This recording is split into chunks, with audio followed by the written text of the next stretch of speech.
குழந்தைங்கள வெளியில் கூட்டிகிட்டு போகும்போது கையில் ஏதாவது ஒரு குப்பை இருந்துச்சுன்னா அதை குப்பை தொட்டியில் தான் போடணும் அப்படிங்கிறத பழக்கப்படுத்துங்க. ஏன்னா எனக்கு தெரிஞ்சு இது ஒரு மிகப்பெரிய ஒரு டிசிப்ளின்.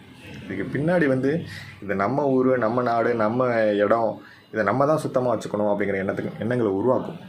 எனக்கு இன்னும் நிறைய பெரியவங்களே இந்த தப்பை பண்ணுவாங்க. சில பேர் இந்த பஸ்ஸில் போயிட்டு இருக்கும்போது பார்த்தீங்கன்னா எங்கேயாச்சும் இடத்துல துப்புறதோ இல்லை கண்ணாமண்ணன் ஏதாவது ஊருக்குள்ளே குப்பையை தூக்கி போகிறதோ இல்லை பஸ்ஸுக்குள்ளேயே போகிறதோ சில விஷயங்கள்லாம் பண்ணுவாங்க. அது ரொம்ப தப்பு. நம்ம இடத்த நம்ம தான் சுத்தமாக வச்சுக்க முடியும். இப்போ வெளிநாட்டிலேருந்து பார்க்குறான், நம்ம ஊரை பார்க்குறான், எங்கன்னா குப்பையாக கிடக்குது.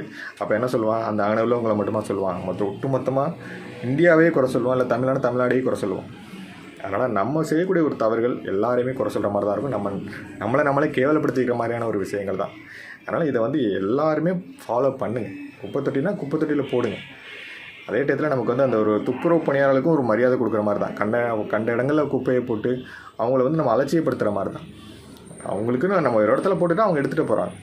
அதனால் எல்லோரும் அந்த துப்புரவு பணியாளர் நம்மளை மாதிரியான ஒரு மனிதர்கள் தான். அவங்களுக்கும் ஒரு ரெஸ்பான்ஸ் கொடுங்க.